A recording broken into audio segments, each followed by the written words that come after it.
every person. By the intelligent use and direction of this principle, man can develop his own mental faculties.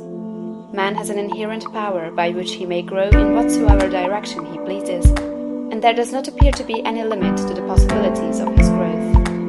No man has yet become so great in any faculty, but that it is possible for someone else to become greater. The possibility is in the original substance from which man is made.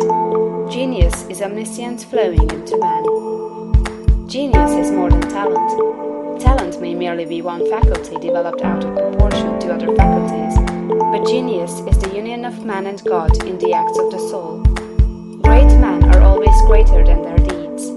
They are in connection with a reserve of the power that is without limit. We do not know where the boundary of the mental powers of man is. We do not even know that there is a boundary. The power of conscious growth is not given to the lower animals. It is man's alone, and may be developed and increased by him. The lower animals can, to a great extent, be trained and developed by man. But man can train and develop himself. He alone has this power, and he has it to an apparently unlimited extent. The purpose of life for man is growth, just as the purpose of life for trees and plants is growth. Trees and plants grow automatically and along fixed lines. Man can grow as he will. Trees and plants can only develop certain possibilities and characteristics. Man can develop any power, which is or has been shown by any person, anywhere. Nothing that is possible in spirit is impossible in flesh and blood. Nothing that man can think is impossible in action. Nothing that man can imagine is impossible of realization. Man is formed for growth, and he is under the necessity of growing. It is essential to his happiness that he should continuously advance.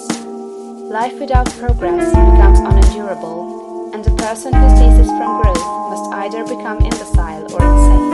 The greater and more harmonious and well-rounded his growth, the happier man will be. There is no possibility in any man that is not in every man.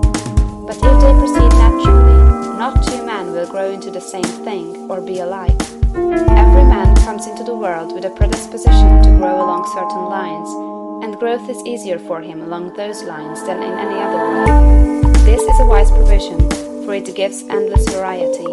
It is as if a gardener should throw all his bulbs into one basket. To the superficial observer, they would look alike, but growth reveals the tremendous difference. So of men and women, they are like a basket of bulbs. One may be a rose and add brightness and color to some dark corner of the world. One may be a lily and teach a lesson of love and purity to every eye that sees. One may be a climbing vine and hide the rugged outlines of some dark rock. One may be a great oak among those boughs the birds shall nest and sing, and beneath whose shade the flocks shall rest at noon. But everyone will be something worthwhile, something rare, something perfect. There are undreamed of possibilities in the common lives all around us in a large sense. There are no common people. In times of national stress and peril, the cracker-box loafer of the corner store and the village drunkard become heroes and statesmen through the quickening of principle of power within them. There is a genius in every man and woman, waiting to be brought forth. Every village has its great man or woman, someone to whom all go for advice in time of trouble, someone who is instinctively recognized as being great in wisdom and insight. To such a one, the minds of the whole community turn in times of local crisis. He is tacitly recognized as being great. He does small things in a great way. He could do great things as well, if he did but undertake them. So can any man, so can you. The principle of power gives us just what we ask of it.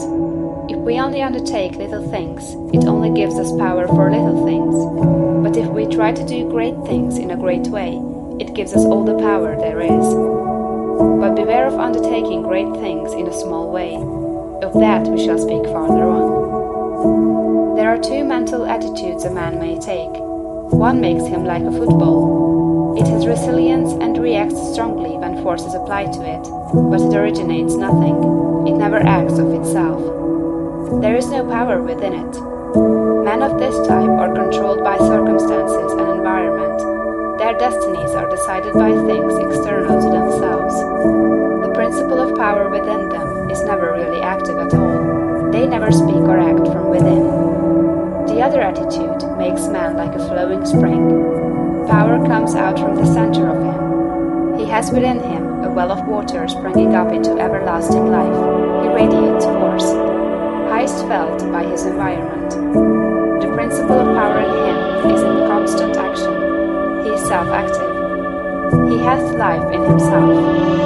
No greater good can come to any man or woman than to become self-active. All the experiences of life are designed by Providence to force man and women into self-activity, to compel them to cease being creatures of circumstances and master their environment. In his lowest stage, man is the child of chance and circumstance and the slave of fear. His acts are all reactions, resulting from the impingement upon him of forces in his environment.